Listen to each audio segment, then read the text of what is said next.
যোগীকরণ যাদের মনে করে একটু কনফিউশন ছিল, নির্দিষ্ট যোগজীকরণ করতে যে ওই অনির্দিষ্ট যোগজীকরণ গুলাও হয়ে যাবে। অনির্দিষ্ট যোগজীকরণ আর নির্দিষ্ট যোগজীকরণের মধ্যে পার্থক্য একটাই, ওইটাতে মান বসাতে হয় নাই, লিমিট বসাতে হয় নাই। আর নির্দিষ্ট যোগজীকরণে লিমিটটা বসাতে হবে। আর একটা পার্থক্য কি, আহ যে অনির্দিষ্ট যোগজীকরণে একটা সি নিয়েছিলাম আমরা ইন্টিগ্রাল কনস্ট্যান্ট হিসেবে, এখানে আর সি নিচ্ছি না আমরা, যেহেতু একেবারে নির্দিষ্ট করে বলে দিচ্ছে যে এই লিমিটের মধ্যে ইন্টিগ্রেশনটা করতে হবে। ঠিক আছে, এই জন্য আমরা ওই লিমিটটা বসিয়ে দিব ইন্টিগ্রেশন করার পরে। লিমিটটা বসানোর নিয়মটা আমরা শিখেছি যে চলকের জায়গায় আমরা আপার লিমিট বসাবো, বিয়োগ হচ্ছে চলকের জায়গায় আমরা লোয়ার লিমিট বসাবো, তাই না? তাহলে নির্দিষ্ট যোগজীকরণ অলরেডি শুরু করেছি, একটু মনোযোগ দিবা। এগুলো সব করতে হবে, যেটা বাদ দিব এই চ্যাপ্টার বাদ দিব এরকম কোনো অপশন আসলে নাই, চ্যাপ্টার বাদ দেওয়ার কোনো অপশন নেই। ঠিক আছে, সবগুলা চ্যাপ্টারই পড়তে হবে। কখন কোন চ্যাপ্টার থেকে প্রশ্ন কঠিন আসবে বলা তো যায় না। যে চ্যাপ্টারটা তুমি টার্গেট নিয়ে গেছো হলে, সে চ্যাপ্টারটা থেকে মনে করো অনেক কঠিন প্রশ্ন এসে গেছে, হতেই পারে। তাই আমরা প্রত্যেকটা চ্যাপ্টারই প্রিপারেশন নিয়ে যাব হলে। যদি এরকম কোনো ঘটনা ঘটে যে কোনো একটা চ্যাপ্টার থেকে কঠিন প্রশ্ন হয়েছে, তাহলে অন্যটা কিন্তু দিয়ে আমরা কভার করতে পারবো। আরো একটা ব্যাপার হচ্ছে যে এমসিকিউ এর জন্য কিন্তু সবগুলো চ্যাপ্টারই থেকেই নৈর্ব্যক্তিক আসবে, আর ইন্টিগ্রেশন থেকে তো কয়েকটাই আসবে। ঠিক আছে, নির্দিষ্ট যোগজীকরণ এবং অনির্দিষ্ট যোগজীকরণ। এবং 10.7 যে শেষের চ্যাপ্টারটা একেবারে ছোট একটা চ্যাপ্টার, কিন্তু ওখান থেকে প্রতিবারই একটা প্রশ্ন কিন্তু আসেই আসে, নির্দিষ্ট যোগজীকরণের ব্যবহার আর কি, যেখানে আমাদের ক্ষেত্রফল নির্ণয়ের কথা বলা আছে। তো আগেও শিখেছি, আর একবার লিখে নিচ্ছি যে লিমিট দেওয়া আছে a to b, f of x কে আমরা ইন্টিগ্রেশন করব। তাহলে আমরা এই f অফ x কে ইন্টিগ্রেশন করলে কি পাবো, মনে করো f অফ বড় হাতের x লিখলাম, মানে f অফ x কে ইন্টিগ্রেশন করলে অন্য কিছু একটা পাবো, সেটা নাম দিলাম বড় হাতের f অফ x। যখন আমাদের ইন্টিগ্রেশন করা হয়ে যাবে, আমরা থার্ড ব্র্যাকেট দিয়ে লিমিটটা বসাবো, থার্ড ব্র্যাকেট দিয়ে, কিন্তু অন্য কোনো ব্র্যাকেট দিয়ে কিন্তু না, a টু b। ঠিক আছে, এটা আমাদের একটা সূত্র ছিল। আর একটা সূত্র ছিল হচ্ছে যে minus integration of a to b f of x is equal to লেখা যাবে, যখন আমি মাইনাস আছে বা এখানে মাইনাস থাকলে প্লাস, অর্থাৎ চিহ্ন যদি পরিবর্তন করো, এটাই প্লাস থাক, এ পাশে মনে করে মাইনাস লিখবো, এ পাশেই প্লাস দিলাম, চিহ্নটা দিলাম। যে লিমিট আছে আমার a টু b, তাহলে এইটাকে লেখা যাবে হচ্ছে মাইনাস, মানে কি চিহ্ন পরিবর্তন করলাম, মানে মাইনাস দ্বারা গুণ করলাম, তাহলে b টু a হবে, লিমিটটা পরিবর্তন হয়ে যাবে। কি হবে, আপার লিমিট লোয়ার লিমিটের জায়গায় যাবে, আর লোয়ার লিমিট হচ্ছে আপার লিমিটের জায়গায় যাবে। ঠিক আছে, এই যে dx টা লিখতে ভুলে গেছি, সবার সাথে dx হবে, ইজিক্যাল টু কত, দেখো f অফ x, যে ইন্টিগ্রেশন করার পর যে মানটা পাবো, যে ফাংশনটা পাবো, সেটা নাম দিলাম আমরা হচ্ছে f অফ x, বড় হাতের f অফ x। তো এখানে দেখো আপার লিমিটটা কিন্তু আগে বসবে, f অফ b বিয়োগ হচ্ছে f অফ a।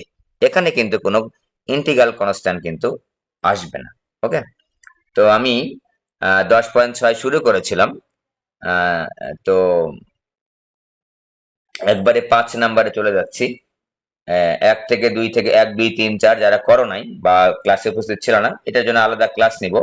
আর এগুলো ওই 10.1 এবং 10.2 এর অঙ্ক, বেসিক্যালি 10.1 এবং 10.2 এর অঙ্ক একেবারে হুবহু 10.1 এবং 10.2 এর অঙ্ক 6 নাম্বার পর্যন্ত। নির্দিষ্ট যোগজীকরণ রূপন্তি প্রকাশনীর বইতে 1 থেকে 6 নাম্বার পর্যন্ত যে প্রবলেম গুলো আছে, হুবহু হচ্ছে অনির্দিষ্ট যোগজীকরণের 10.1 এবং 10.2 এর প্রবলেম। তাই এগুলো যদি করো তুমি ভালো করে, তাহলে ওগুলো একটু রিভিশন হয়ে যাবে। 10.1 এবং 10.2 কিন্তু আমরা অলরেডি করেছি। ওকে, তো সূত্র যদি আরো দু একটা আমাদের দরকার হয় তখন আমরা এখানে আসবো। তো আমরা চলে গেলাম একবারে হচ্ছে 5 নাম্বার অঙ্কে, 5 নাম্বার অঙ্ক। তো এখানে আবারও একটু কথা বলে রাখি, সেটা হচ্ছে যে আমাদের ইন্টিগ্রেশন করি বা ডিফারেন্সিয়েশন করি, সকল ক্ষেত্রে কিন্তু ত্রিকোণমিতির সূত্রগুলা অনেক অনেক ব্যবহার করতে হচ্ছে। প্রায় সবগুলো অঙ্কেই, প্রায় 80-90% অঙ্কেই কিন্তু ত্রিকোণমিতির সূত্র কিন্তু আমাদের কাজে লাগছে। এবং আরো একটা ব্যাপার, যখন আমরা ইন্টিগ্রেশন করছি, তখন কিন্তু ডিফারেন্সিয়েশনের সূত্রগুলো কিন্তু আমার কাজে লাগছে। তো ইন্টিগ্রেশন করলে ইন্টিগ্রেশন ডিফারেন্সিয়েশন দুটাই কিন্তু একসাথে হয়ে যাচ্ছে। আবার ত্রিকোণমিতির সূত্রগুলোও কিন্তু একটু রিভিশন হয়ে যাচ্ছে, যেগুলো খুবই খুবই ইম্পর্টেন্ট। ওকে, তো একটু ভালোভাবে একটু শিখি, আস্তে ধীরে করি, আমরা তাড়াহুড়া করছি না, যেহেতু অনলাইন ক্লাসে আছি আস্তে ধীরে করছি। cos 2x cos 2x cos 3x, দেখো আমরা বলেছিলাম শুধুমাত্র এই ইন্টিগ্রেশন করতেই বলেছি, বিষয়টা এরকম না। আমরা যখন ত্রিকোণমিতিক প্রবলেম গুলো সলভ করেছি তখনও বলেছি যে cos cos sin sin sin cos এগুলো যদি পাশাপাশি থাকে, অথবা সাইন স্কোয়ার অথবা কস স্কোয়ার এই টার্মগুলো যদি আসে, তখন আমরা কিন্তু একটা অতিরিক্ত 2 এনে সিম্পলিফাই করেছিলাম। ইন্টিগ্রেশনের ক্ষেত্রে ঠিক একই জিনিসই করব, ঠিক একই জিনিসই করব। ঠিক আছে, সাইন সাইন কস কস একটু লিখে দিচ্ছি। ত্রিকোণমিতিক প্রবলেমগুলো যখন সলভ করব ঠিক একই নিয়মেই কিন্তু সিম্পলিফাই করতে হবে। কস কস সাইন কস বা কস সাইন, ঠিক আছে, এবং সাইন স্কোয়ার বা কস স্কোয়ার এই টার্মগুলা যদি আসে, আমরা 2 আনবো, একটা অতিরিক্ত 2 এনে সিম্পলিফাই করে তারপর আমরা পরবর্তী ধাপে আগাবো। ওকে, তো আমরা যে ইন্টিগ্রেশনটা বের করতে চাচ্ছি তার নাম দিয়েছি আই। দেখো একটা হাফ নিচ্ছি, যেহেতু আমি 2 নিব, আমরা পাই ভাগ 2। একটু খেয়াল করবো, আমরা যখন সাইন কস বা কস সাইন পাশাপাশি থাকবে, দেখো cos 2x cos 3x, তখন আমরা ওই বড় অ্যাঙ্গেলটা একটু আগে লিখবো। প্রশ্ন আসতে পারে, স্যার বড় অ্যাঙ্গেলটা আগে না নিলে কি হবে না? অবশ্যই হবে, কোনো সমস্যা নেই, তবে একটা নেগেটিভ চিহ্ন চলে আসে ভেতরে, তো নেগেটিভের ঝামেলায় আমরা যাচ্ছি না, আমরা বড় অ্যাঙ্গেলটা আগে নিচ্ছি। দেখো cos 3x অ্যাঙ্গেল এখানে, cos 2x এখানে অ্যাঙ্গেল, তাহলে এখানে আমরা cos 3x টা আগে লিখছি, তাহলে 2 cos 3x cos 2x dx। ঠিক আছে, ওকে, তো হাফ নিলাম। 2 cos a cos b সূত্র কিন্তু পড়ে গেছে। 2 cos a cos b সূত্র কত? 2 cos a cos b সূত্র হচ্ছে cos a plus b 3x plus 2x plus cos হচ্ছে a minus b 3x minus 2x। এটা সেকেন্ড ব্র্যাকেট দিব, সবার সাথে যেহেতু আমাদের হচ্ছে ওই dx টা আছে। এবার কি করব? এবার হচ্ছে আমরা হাফ ইন্টু 0 টু পাই ভাগ 2, এই যে cos 3 প্লাস 2 cos 5x হচ্ছে এখানে, আর প্লাস cos x হচ্ছে এখানে, ঠিক আছে, dx। এরপর আমরা আলাদা আলাদা করে লিখবো, আগের মতোই অনির্দিষ্ট জগজীকরণে যখন লিমিট ছিল না তখন এভাবেই করেছি।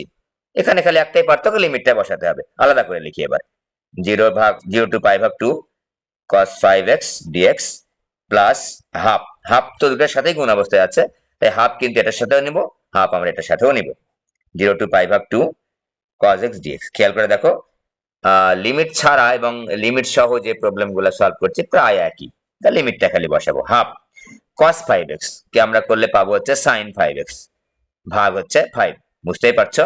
cos x কে করলে হয় sin x, তাহলে এখানে যেটা আমি x বলেছি সেটা x না, সেটা কি 5x, যেহেতু এটা x না 5x, তাই ওটাকে আবার অন্তরীকরণ করতে হবে। আবার বলছি, আবারও অন্তরীকরণ করতে হবে, নট ইন্টিগ্রেশন। কিন্তু ভেতরেরটাকে, যেটাকে x বলছি কিন্তু x না, সেটাকে কিন্তু অন্তরীকরণ করতে হয়। অন্তরীকরণ করলে কত পাবো? 5 পাবো।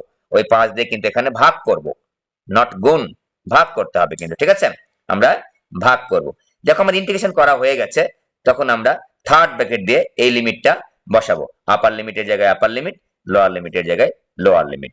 ঠিক আছে, cos x sin x, cos x করে sin x, দেখো এখানে x x ই ছিল, তাই আমাদের আর ভেতরেরটাকে করতে হয় নাই, x কে আমি x নামে উচ্চারণ করেছি, 0 টু পাই ভাগ 2। ওকে, এখানে দেখো এই যে 5 আর 2 10, বাইরে নিয়ে চলে আসলাম। কনস্ট্যান্ট সবসময় আমার বাইরে নিয়ে চলে আসতে পারে, কোনো সমস্যা নেই। এবার sin 5x, তো sin 5x, খেয়াল করো 5x, x এর জায়গায় কি বসাবো? পাই ভাগ 2, তাহলে sin 5 পাই ভাগ 2 বিয়োগ sin 0। দেখো লিমিটটা বসানো কিন্তু আমার হয়ে গেল, এখন আর থার্ড ব্র্যাকেট দেওয়ার আমার প্রয়োজন নেই। ঠিক আছে, এখন আমার থার্ড ব্র্যাকেট দেওয়ার আর প্রয়োজন নেই, দিলে কোনো সমস্যাও নাই, দিয়ে দিলাম আমরা। ঠিক আছে, এই থার্ড ব্র্যাকেট কিন্তু দিতেই হবে, ইন্টিগ্রেশন করা যখন হয়ে যাবে তখন এই থার্ড ব্র্যাকেট দিতে হবে। তারপর তুমি কোন ব্র্যাকেট দিবা সেটা তোমার ইচ্ছা। প্লাস হাফ, দেখো এবার সাইন এক্স, এক্স এর জায়গায় পাই ভাগ 2 টা আগে বসবে, আপার লিমিটটা আগে বসবে, বিয়োগ হচ্ছে লোয়ার লিমিট। লোয়ার লিমিট কত ছিল? 0। এই দেখো আগের পার্থক্যটা কি ছিল, আগে এখানে আমার সাইন এক্স ভাগ সাইন 5x প্লাস 5 ভাগ 5 plus half sine x plus c দিয়ে আমরা অঙ্কটা কমপ্লিট করে ফেলেছিলাম। এখন কি করলাম, জাস্ট আপার লিমিট বসালাম চলকের জায়গায় একবার, বিয়োগ লোয়ার লিমিট বসায় এই প্রবলেমটা আমরা সলভ করলাম। সাইন 5 পাই ভাগ 2 এর মানটা কত? এই সাইন 5 পাই ভাগ 2 এর মান কত? 1 মনে হয়, তাই না? সাইন 5 পাই ভাগ 2 মানে 450, 1। তাহলে আমি একটু নিয়ে নিচ্ছি এপাশে, ইজিক্যাল টু পাচ্ছি 1 ভাগ 10 ছিল, মানগুলা বসাবো। 1 বিয়োগ 0, সাইন 0 এর মান 0 প্লাস হাফ পাই ভাগ 2 এর মান, সাইন পাই ভাগ 2 এর মান 1 আর সাইন 0 এর মান 0। তাহলে আমরা পেলাম হচ্ছে 1 ভাগ 10 প্লাস হচ্ছে 1 ভাগ 2। এটাকে যদি আমরা হিসাব নিকাশ করি তাহলে কত পাচ্ছি? 2 প্লাস 10 একবারে লিখলাম, 12 ভাগ হচ্ছে 20, 12 ভাগ 20 বা হচ্ছে 3/5। এটা আমাদের উত্তর। ঠিক আছে, এই হিসাব নিকাশ যোগ বিয়োগ জাস্ট, তাহলে আমরা হয়ে গেল। তাহলে 5 এর 1 নাম্বার আমরা পেয়ে গেলাম। কিন্তু পাশাপাশি আমরা একটা কাজ করি, এখানে 4টা সূত্র বারবার লিখে দিয়েছি, আবারও লিখে দিচ্ছি। 2 সাইন এ কস বি, এগুলো একবার পড়লে মনে থাকবে না, বা কিছু কিছু জায়গায় একটু ভুল ভ্রান্তি হতে পারে বা কনফিউশন হতে পারে, তাই এগুলো আমরা বারবার স্টাডি করব। যতবার সামনে আসবে ততবার আমরা একটা সূত্র আমার লিখতে হচ্ছে, আমরা 4টা একবারে স্টাডি করে ফেলবো। 2 sign A cos B, sign A plus B, sign A plus B plus sine A minus B, তাই না? Plus sine A minus B. তারপর 2 কজ এ সাইন বি, কজটা যদি আগে থাকে, কজ যদি আগে থাকে তাহলে আমাদের প্লাস এই এখানে মাইনাস হবে, sign A plus B minus sine A minus B. ঠিক আছে, দেখো খেয়াল করে, সাইন এবং কজ যখন পাশাপাশি আছে তখন সাইনেরটা হয়েছে sine A plus B plus sine A minus B, আবারও sine A plus B minus sine A minus B. কিন্তু যখন দুটো একই রকম হবে, দেখো two cos A cos B, তখন কিন্তু আর সাইনেরটা হবে না, তখন কজেরটা হবে, cos A plus B plus cos A minus B. এগুলো যে কতবার লিখে দিয়েছি আমি, আমার নিজেরই মনে অনেকবার লিখে দিয়েছি। কারণ আমি যখন ইনিশিয়াল স্টেজে ছিলাম, ইন্টারমিডিয়েট পড়েছি, তখন আমারও মনে থাকতো না, কিন্তু বারবার পড়েছি, পকেটে নিয়ে ঘুরেছি, এটা আমার এখনো মনে আছে যে সূত্র কয়েকটা লিখে পকেটে নিয়ে ঘুরতাম, এবং মাঝে মাঝে স্টাডি করতাম, যদি ভুল হয় বা কনফিউশন মনে হতো একটু দেখে নিতাম। Two sine A sine B, ঠিক আছে। কজ এ মাইনাস বি, এটা একটু ব্যতিক্রমী, cos A minus B minus cos A plus B. এই 4টা সূত্র আবারও লিখে দিলাম, ত্রিকোণমিতির 4টা সূত্র আবার লিখলাম আমরা এখানে, যেন আবারও আমরা দেখে নিতে পারি। এবার খেয়াল করো, আমরা হচ্ছে 5 এর 1 নাম্বারটা করলাম, 5 এর 2 নাম্বারটা আর করছি না, 5 এর 2 নাম্বারটা সেম। এবার 5 এর 3 নাম্বারটা গেলাম, খুবই ইম্পর্টেন্ট, কুয়েটে পড়ছে, রুয়েটেও আসছে। ঠিক আছে, 5 এর 3 নাম্বারটা আমি কিন্তু প্রসিডিউর শিখিয়ে কিন্তু অঙ্ক করাচ্ছি, প্রত্যেকটা লাইনের ব্যাখ্যা দিচ্ছি কিন্তু। সুতরাং যারা অঙ্কে একটু মনে হয় ভয় লাগে বা মনোযোগ নাই, তাদের মনোযোগ হওয়ার কথা বা ইন্টারেস্ট লাগার কথা, মজা লাগার কথা, যদি একটু মনোযোগ দাও, একটু মন থেকে একটু যদি চেষ্টা করো, আশা রাখি গণিত আমার কাছে কমপক্ষে কঠিন মনে হবে না। মানে আমার কাছে যারা স্টাডি করছো বা পড়ছো, যুক্ত আছো, কঠিন মনে হওয়ার কারণ নেই। আমি প্রত্যেকটা লাইনের ব্যাখ্যা দিয়ে পড়াই, একটু মনোযোগ খালি দিতে হবে ভালোভাবে, এবং মনের মধ্যে একটা চেষ্টা তৈরি করতে হবে, যেন আমি পড়তে চাই, বুঝতে চাই, আমাকে পারতে হবে। ওকে, 0 টু পাই ভাগ 2, 0 টু পাই ভাগ 2, এখানে আছে দেখো সাইন স্কোয়ার এক্স এবং সাথে আছে সাইন 3x। দেখো খেয়াল করো, অঙ্কটার দিকে আগে খেয়াল করি যে আমরা কিভাবে এটা সিম্পলিফাই করব। এখানে সাইন 3x আছে, আবার এখানে সাইন স্কোয়ার এক্স আছে। মনে রাখবা, একটা অঙ্ক একই ভাবে করা যায় বিষয়টা এরকম না, বিভিন্ন ভাবে করা যেতে পারে। তবে আমরা চেষ্টা করি সবসময় সহজ ভাবে করার, আর সহজভাবে একটু যদি অন্যভাবে করে যদি একটু কঠিন হয়, এটা নিয়েও ভয় পাওয়ার কোনো কারণ নেই। দেখো আমাদের এখানে সাইন স্কোয়ার এক্স আর সাইন 3x আছে, তাই সাইন স্কোয়ার এক্স মাত্র বলে আসলাম, যে যদি সাইন স্কোয়ার থাকে কস স্কোয়ার থাকে, যে মাত্র লিখে দিয়ে আসছি এই যে এইগুলা, তাহলে 2 এনে সিম্পলিফাই করলে আমাদের একটু সিম্পলিফিকেশনটা সুবিধা হয়, পরবর্তী ধাপে যাওয়াটা সুবিধা হয়। আমরা তাই এখানে এটাই করছি, half into 2 sine square x, 2 sine square x into sign 3x। প্রথমে একটু বুদ্ধি টুদ্ধি পাই নাই, কি করি না করি, তো এটাই করলাম। ঠিক আছে, এখন তোমার কাছে মনে হতে পারে স্যার আমি এটা সাইন 3x কে ভাঙাতে পারতাম না। সাইন 3x এ ভাঙালে কি হতো বলতো, 3 sin x minus 4 sin cube of x। তো 4 sin cube এর সঙ্গে যদি sin স্কয়ার গুণ করি তাহলে কি হলো, sin 5x, sin to the power 5x হয়ে গেল, আরো জটিলতা সৃষ্টি হচ্ছে। তাই আমরা যেহেতু এটা আমাদের জানা আছে যে sin স্কয়ার টার্মটা আসলে বা cos স্কয়ার টার্মটা আসলে আমরা একটু 2 এনে সিম্পলিফাই করব, তাই এইটা আগে দেখে নিচ্ছি যে আমাদের সুবিধা হয় কিনা। হ্যাঁ, সুবিধা হবে। 0 to π/2 খেয়াল করো, 2 sin স্কয়ার মানে কি 1 মাইনাস cos 2x, খেয়াল করে দেখো 1 minus cos 2x sin 3x dx। ঠিক আছে, অনেকটাই সুবিধা পেয়ে গেছি। হ্যাঁ, পেয়ে গেছি, সুবিধা পেয়ে গেছি। এখন আলাদা আলাদা করে লিখবো, দেখো আলাদা করে লিখবো 0 to π/2, 0 to π/2, এই যে 1 কে যদি আমি sin 3x দ্বারা গুণ করি sin 3x dx। হ্যাঁ, sin 3x কে কিন্তু আমরা ইন্টিগ্রেশন আমাদের জানা আছে। হ্যাঁ, জানা আছে। এটা নিয়ে তাহলে আমাদের কোনো মাথা ব্যথাই নাই আর। বিয়োগ হাফ ইন্টু ইন্টিগ্রেশন 0 to π/2, খেয়াল করো cos 2x sin 3x, দেখো half into cos 2x sin 3x। সাইনের সঙ্গে যেহেতু কোণটা বড়, তাই আমি ওটা আগে লিখছি।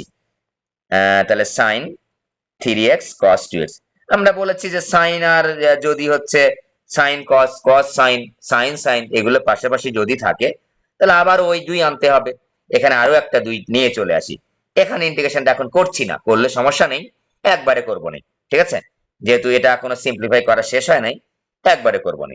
0 to π/2 sin 3x dx। আবার বলছি, আগে করলেও সমস্যা নেই, এখনো করলে করতে পারতাম, কোনো সমস্যা নাই। এখানে আর একটা হাফ নিলাম। হ্যাঁ, যেহেতু ভিতরে একটা 2 লাগবে আমাদের, 2 sin 3x cos 2x dx। 0 to π/2। এবার খেয়াল করো 2 sin এ cos b সূত্র কিন্তু চলে আসছে। 2 sin এ cos b সূত্রটা কিন্তু চলে আসছে। একটা জিনিস তোমাদের পরীক্ষার খাতায় যখন এক পেজ থেকে আরেক পেজে যাবা, খুব সাবধানতার সাথে লিখবা, যেন ভুল না হয়। এক পেজ থেকে যখন আমরা আরেক পেজে যাব, হাফ ইন্টু, দরকার হলে কপি করে নিবা, পুরা লাইনটা কপি করে নিবা হুবহু, sin 3x dx minus 1 divided by 4 integration 0 to π/2, 0 to π/2। ওকে, এবার দেখো 2 sin a cos b সূত্র, তাহলে sin a plus b sin 3x plus 2x plus sin a minus b plus sin 3x minus 2x dx। dx টা দিব সবার সাথে আছে, যেহেতু দুটো টার্ম চলে আসছে, একটা প্লাস যুক্ত, তাই আমরা সেকেন্ড ব্র্যাকেট দিয়ে dx দিব, ভুল যেন না হয় এগুলো। এখানে যদি শুধু dx দিতাম সেকেন্ড ব্র্যাকেট না দিয়ে, দেখো এটার সঙ্গে শুধুমাত্র আমার dx টা থাকতো, এটার সঙ্গে কিন্তু থাকতো না। এটা আমাদের একটা ভুল। তাই আমরা যেহেতু dx টা সবার সাথে গুণ অবস্থায় আছে, তাহলে যেহেতু এখানে প্লাস আকারে দুইটা টার্ম পেয়েছি, তাই আমরা ব্র্যাকেট দিয়ে সেকেন্ড ব্র্যাকেট দিয়ে আমরা হচ্ছে dx টা লিখবো। Half into integration 0 to π/2 sin 3x dx minus 1/4 0 to π/2। এবার খেয়াল করে দেখো sin 3x আর 2x 5x sin 5x sin 5x এই dx থেকে ফেললাম, একবারে গুণ করে আলাদা আলাদা করে লিখতেছি। এবার দেখো 1/4 দ্বারা যদি প্লাস কে গুণ করি মাইনাস, তাহলে এখানে একটা মাইনাস হবে, -1/4 ইন্টিগ্রেশন অফ sin 3x বিয়োগ 2x, তাহলে sin x dx। ঠিক আছে, 0 to π/2। ওকে, এবার আমরা এটা করি না এতক্ষণ, এবার একসাথে করে ফেলবো। ঠিক আছে, একটু দেখো sin 3x, তাহলে মাইনাস cos কিন্তু 3x ভাগ 3, ভালো করে মনে রাখি আমরা, sin x কে অন্তরীকরণ ইন্টিগ্রেশন করলে কিন্তু মাইনাস cos x হয়, আর sin x কে কিন্তু ডিফারেন্সিয়েশন করলে কিন্তু শুধু cos x হয়, ভুলে যেন না যাই আমরা। 0 to π/2। ওকে, -1/4, এখানে sin 5x আছে, তাহলে minus cos 5x divide by 5 কিন্তু। ঠিক আছে, এগুলি এতবার করিয়েছি আমি তোমাদের, 2-3 বার হয়ে গেল হয়তোবা, যেমন ওখানে একবার করিয়েছি, অন্য অঙ্ক করতে এগুলো ভেতরে আসছে, আবারও করাচ্ছি, সুতরাং রিভিশন হয়ে গেছে তোমাদের, 2-3 বার হয়ে যাচ্ছে কিন্তু। -1/4 sin x এ করলে শুধু cos x, এবার মাইনাস cos x। হ্যাঁ, এবার আর ভাগ কিছু হবে না, যেহেতু আমি x কে x বলছি, এখানে x কে x বলতে পারি নাই, 5x বলতে হয়েছে, তাই ভেতরটাকে আবারও অন্তরীকরণ করে ওটা ভাগ করে দিয়েছিলাম। ঠিক আছে, 0 to π/2, 0 to π/2। একটু কাজ করি, এই 3টাকে বাইরে নিয়ে চলে আসি, মাইনাসটাকে বাইরে নিয়ে চলে আসি, 1/6 এই cos 3x 0 to π/2। লাইন কাটার দরকার নেই তোমার, যখন ফাইনাল পরীক্ষায় তুমি দিবা সিকিউ আকারে। হ্যাঁ, আর এত বড় অঙ্ক নইবার থেকে সাধারণত আসে না। ঠিক আছে, এই যে 5 আর 4 20, আর এই মাইনাসে প্লাস হয়ে গেল, +1/20 cos 5x লিখলাম। একটু আরেকটা লাইন আমি বাড়ায় লিখতেছি, cos 5/2 একবারে লিখতে পারতাম। এই যে মাইনাস, এই মাইনাসে plus 1/4 cos x to the power 0 to π/2। এখন লিমিট বসানো, দেখো 1/6, এই যে cos x এর জায়গায় π/2 লিখবো, তাহলে cos 3π/2 মাইনাস হচ্ছে cos 0। ওকে, প্লাস 1, সরি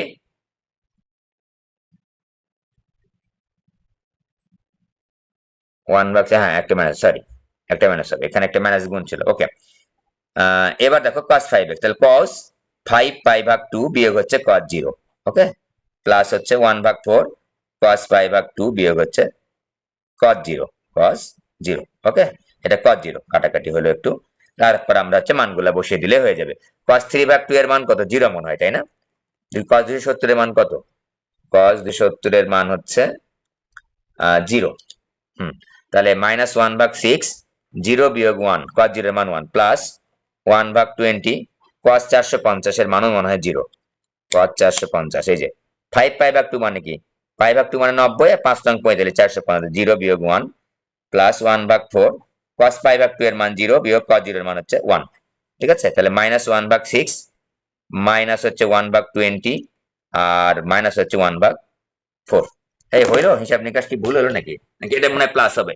এটা মনে হয়, হ্যাঁ প্লাস দিয়েছি।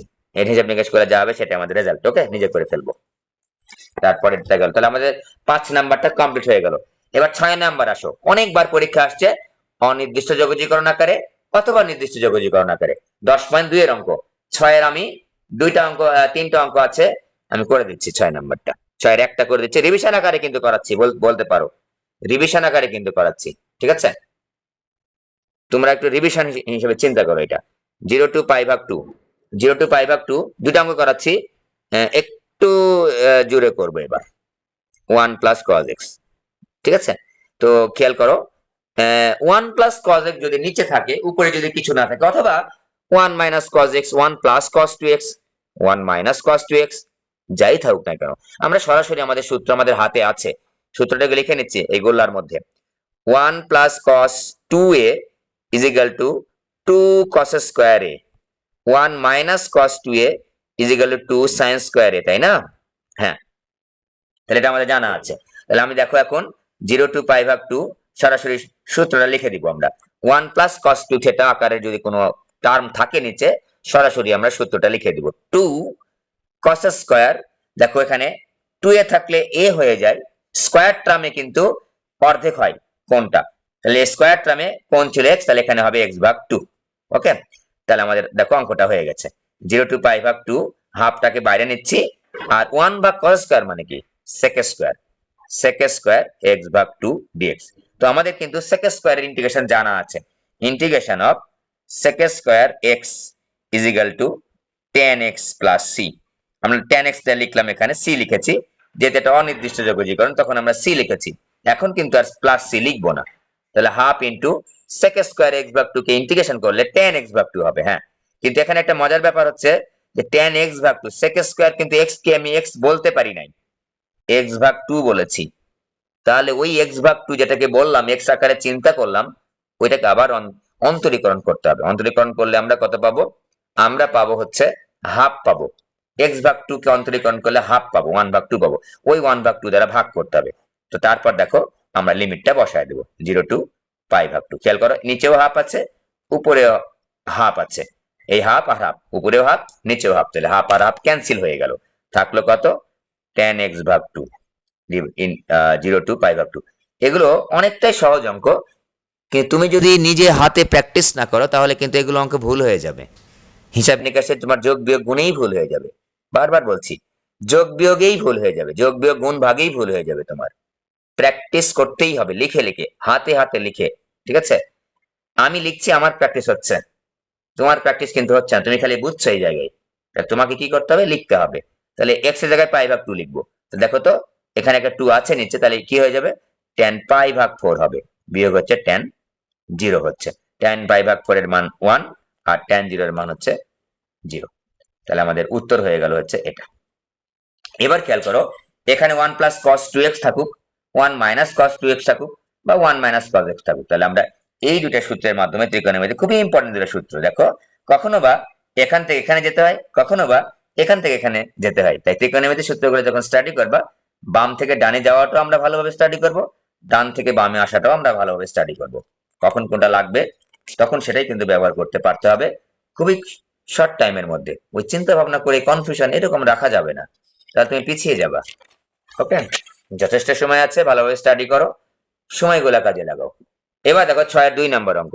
6-2-3 একই, 6-2 করাচ্ছি আমি। 6-2 আর 6-3 এ পাশে লিখছি, আমি লিখে দেখাচ্ছি।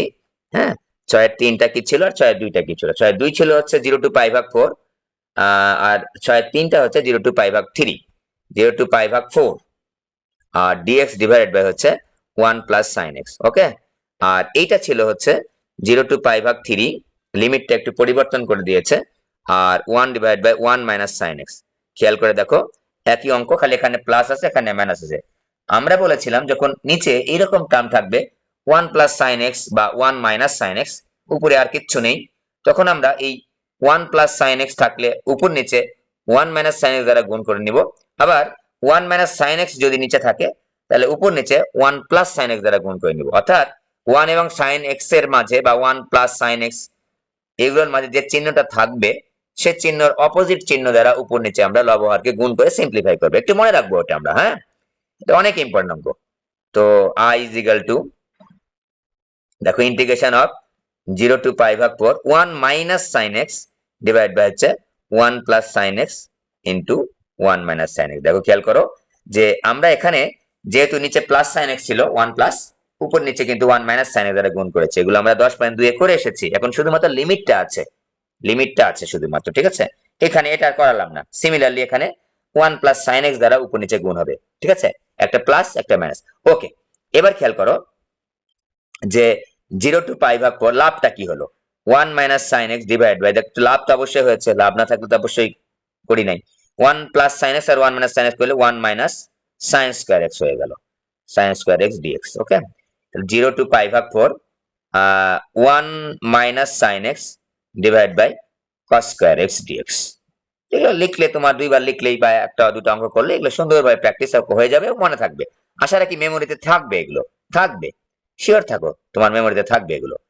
1 ভাগ কস স্কয়ার এক্স, তাহলে 1 ভাগ কস স্কয়ার এক্স ডিএক্স লিখলাম, বিয়োগ 0 to π/4 সাইন এক্স ভাগ হচ্ছে কস স্কয়ার এক্স ডিএক্স। খেয়াল করে দেখো এই অঙ্কগুলা খুবই ইম্পর্টেন্ট। 1 ভাগ কস স্কয়ার মানে কি? সেক স্কয়ার এক্স ডিএক্স, ঠিক আছে? 0 to π/4, আর মাইনাস হচ্ছে, খেয়াল করে দেখো এই সাইন ভাগ কস মানে কি? ট্যান। আমাদের সূত্রের দিকে একটু নজর দিতে হবে যে আমাদের হাতে কি কি সূত্র ছিল। সেক স্কয়ারের ইন্টিগ্রেশনটা ছিল, আর সেক এক্স ট্যান এক্স একটা ছিল। দেখো আমি যদি এটাকে, তুমি যদি মনে করো স্যার 1 ভাগ কস স্কয়ার সমান এখানে সেক স্কয়ার লিখবো, sec square x into sine x, না, এরকম কোনো নাই, এরকম কোনো কিছু নেই। আমাদের হাতে কি ছিল? সাইন ভাগ কস লিখবো ট্যান, আর 1 ভাগ কস মানে কি? সেক, তাহলে sec x into tan x. এটা আমাদের হাতে আছে, তাই এটা আমরা লিখলাম। Sine x into cos square x, 1 ভাগ কস স্কয়ার এক্স, বা এটা আমাদের হাতে নেই, তাই এটা লিখলাম না, ঠিক আছে? এগুলো তো একটু ছোটখাটো বুদ্ধি তো থাকতেই হবে, এবং সূত্রগুলো তো আমাদের মাথার মধ্যে থাকতেই হবে সুন্দরভাবে। সেক স্কয়ার মানে কি? Tan x. এখানে এক্স কে এক্স বলেছি, তাই আমাদের কোনো ঝামেলা নাই। এখানে দেখো এক্স কে এক্সই বলছি, সেক এক্স ট্যান এক্স করলে কি হয়? সেক এক্স প্লাস সি কিন্তু দিব না, 0 to π/4 মানটা বসালে আমাদের রেজাল্টটা হয়ে যাবে। মানটা তোমরা বসিয়ে নিবা, এটাও একইভাবে চলে আসবে, ঠিক আছে? মানটা আমরা বসিয়ে নিব, এখানে মানটা বসিয়ে দিব আমি পরে। এবার আসো হচ্ছে 7 নাম্বার অঙ্ক। 7 নাম্বারের সবগুলা খুবই সহজ, খুবই খুবই সহজ। আমরা 7-এর 1-2টা করছি। এবার আমরা চলক পরিবর্তনের মাধ্যমে অঙ্ক করব। তার মানে আমরা এখন 10.3-এ চলে আসলাম।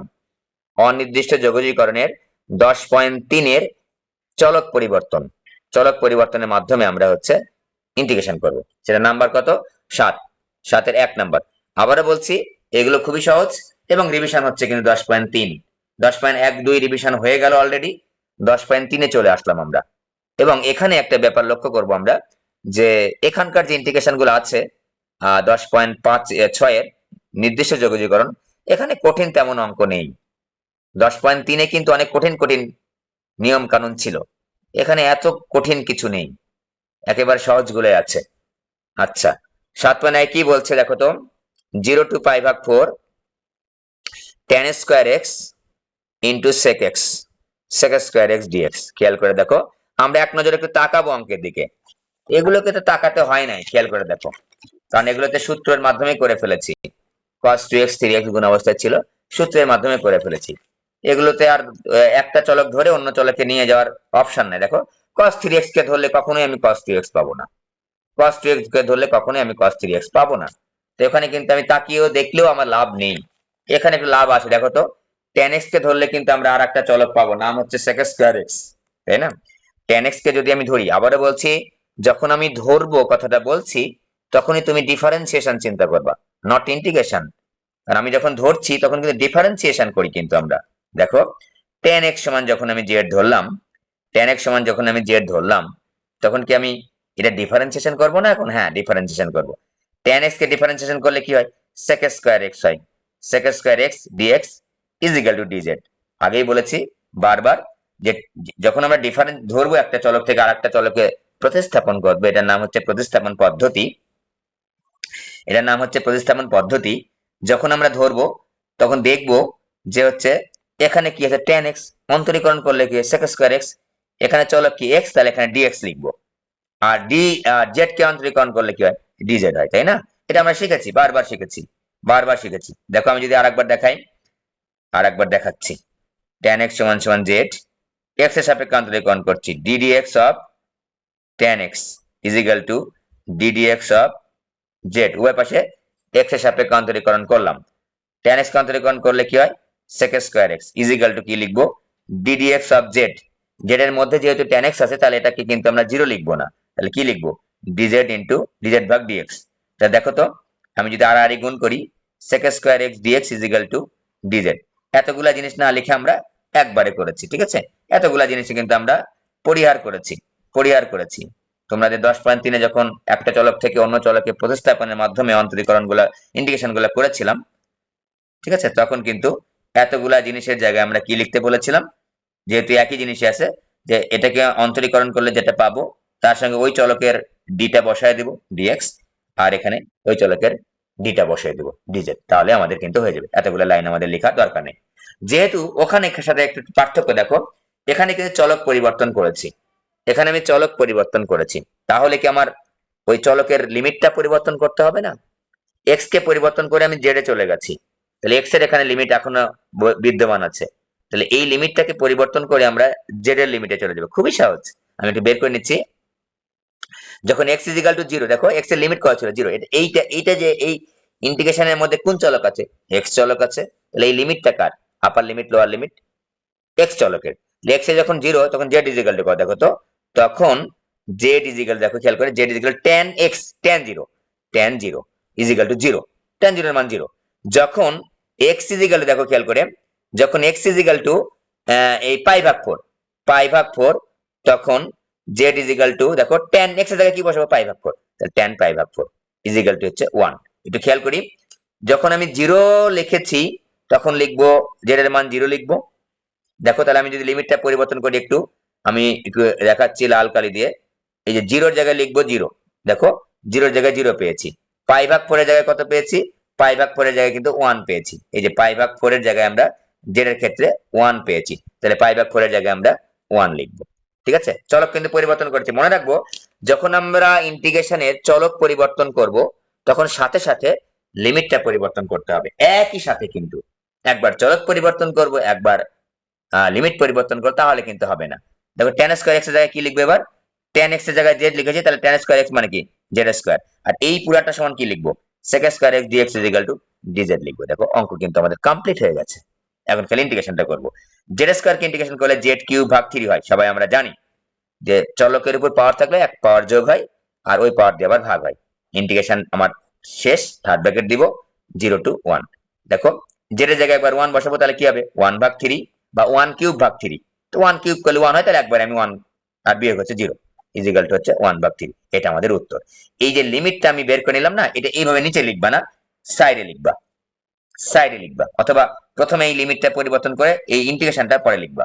লিমিটটা কিন্তু নিচে লিখবা না, আমি যেভাবে লিখেছি এখানে, এখানে এরকম লিখবা না, এখানে জায়গাটা ফুরিয়ে গেছে এটা বোঝানোর জন্য, তাই আমরা এটা এখানে আসছি। হয় ডান পাশে লিখবা, নয়তো আগে লিখবা। এটা কিন্তু আগেকার টার্ম, পরেরকার টার্ম না, কিন্তু এটা থেকে কিন্তু আমি এটা লিখেছি, তাই এইটা আগে লিখতে হবে, লিমিটটা পরিবর্তনটা আগে লিখতে হবে, অথবা ডান পাশে লিখতে হবে। তাহলে 7 নম্বরের সবগুলো অঙ্ক তোমরা পারবা, কারণ এখানে সবগুলো ট্যানের অঙ্ক, সবগুলো ট্যানের অঙ্ক, ঠিক আছে, সবগুলো ট্যানের অঙ্ক, সবগুলোই পারার কথা। ট্যান ধরলে আমরা সেক স্কয়ার পেয়ে যাচ্ছি 2 নম্বরেও, 3 নম্বরে ট্যান ধরলে আমরা সেক স্কয়ার পেয়ে যাচ্ছি 4 নম্বর। 4 নম্বরটা দেখো, 4 নাম্বারটা দেখাচ্ছি, একটু ব্যতিক্রমী হলেই দেখাবো, সেটা একটা অঙ্ক বাদ দিব না, যেগুলো করা দরকার সবগুলো করাবো, ঠিক আছে। 0 to পাই ভাগ 4, 0 to পাই ভাগ 4 tan cube of x plus tan x। একটু মজার ব্যাপার দেখো, একটু একটু ঘুরিয়ে দিয়েছে, একটু ঘুরিয়ে দিয়েছে, কিরকম? দেখো আমাদের মাথার মধ্যে একটু তো বুদ্ধি থাকতে হবে, tan x তো কমন যায়, হ্যাঁ tan x কমন যায়, কমনের লাভ আছে স্যার, হ্যাঁ লাভ আছে। দেখো এখানে পাচ্ছি tan স্কয়ার x, আর এখানে পাচ্ছি হচ্ছে 1, 1 প্লাস tan স্কয়ার মানে কি sec স্কয়ার, এইটাই তো আমরা চাচ্ছিলাম, কারণ tan x কে ধরলেই sec স্কয়ার পেয়ে যাই, এটাই আমরা চাচ্ছিলাম, তাই চলে এসেছে। 0 to পাই ভাগ 4 দেখো tan x into sec square x dx। এর পরের অংশ মনে হয় না যে আর করা লাগবে, tan x ধরলে আমরা sec স্কয়ারটা পেয়ে যাব, সিমিলারলি আগের মতোই, ঠিক আছে। সাথে 4 নাম্বারটা, এবার আসো সাথে 5 নাম্বারটা, এটা কিন্তু আর করালাম না, নিজে করে ফেলবো আমরা, ঠিক আছে, নিজে একটু করতে হবে তো। এবার খেয়াল করো, এইটা মোস্ট ইম্পর্টেন্ট, বুয়েটেও আসছে। 0 টু পাই ভাগ 3 থেকে হচ্ছে পাই ভাগ 2, পাই ভাগ 2। এবার দেখো cos to the power 5x, নিচে হচ্ছে sin to the power 7x। খুবই মজার অঙ্ক এবং খুবই সহজ, কঠিন বলা যাবে না, বুয়েটে যদিও আসছে একটু চালাকি। এখানে 5 এখানে 5 করে নিব, এখানে 5 এখানে 5 করে নিব, ওকে, এখানে 5 এখানে 5 করে নিব, 5x sin to the power 5x, ওকে। তাহলে আমরা কিন্তু cos ভাগ sin cot to the power 5x লিখতে পারতেছি। একটা জিনিস এখানে বেশি লিখে এর কম লিখেছি, sin স্কয়ার x আরো লাগবে না, হ্যাঁ লাগবে, sin স্কয়ার x লাগবে। এটুকু করলে আমাদের অঙ্কটা হয়ে গেছে। লিমিট আমি পরে বসাচ্ছি, cos ভাগ sin মানে কি cot 5x, তাই না, 5 5 মিললে তো আমি cot 5x লিখতে পারবো, ইনটু 1 ভাগ sin স্কয়ার মানে cosec স্কয়ার x। অঙ্কই আমাদের কমপ্লিট। কেন? cot ধরলেই আমরা cos স্কয়ার পেয়ে যাই। ডিফারেন্সিয়েশনের সূত্রগুলো কিন্তু আমাদের মাথায় রাখতে হবে, cot ধরলেই আমরা cos স্কয়ারটা পেয়ে যাচ্ছি, cot ধরলেই cot ধরলে আমরা cos স্কয়ারটা পেয়ে যাচ্ছি, তাই না। তাহলে cot ধরে নিচ্ছি, তোমাদের মনে লাইন কেটে যাবে, আমি আর লিংক দিব না, এটুকু একটু ভালো করে রিভিউ করো, পরে অন্য টাইপের অঙ্ক আসবে, সেগুলো আমরা আস্তে ধীরে করতে থাকবো আমরা, ঠিক আছে। তারা ওরা করছি না, 40 মিনিটের ক্লাস, প্রত্যেকটা ক্লাস তোমরা অ্যাটেন্ড করো, যারা ক্লাস করতে পারছো না বিভিন্ন কারণে তারা একটু অনলাইনে আমি ইয়াতে দিয়ে দিব নি, তারা একটু করে নিও আর কি, ঠিক আছে। তবে সরাসরি করাটাই ভালো, তাহলে অতিরিক্ত তোমার সময়টা ইয়া হবে না, ঠিক আছে। ওকে, বাই, আজকের জন্য বাই।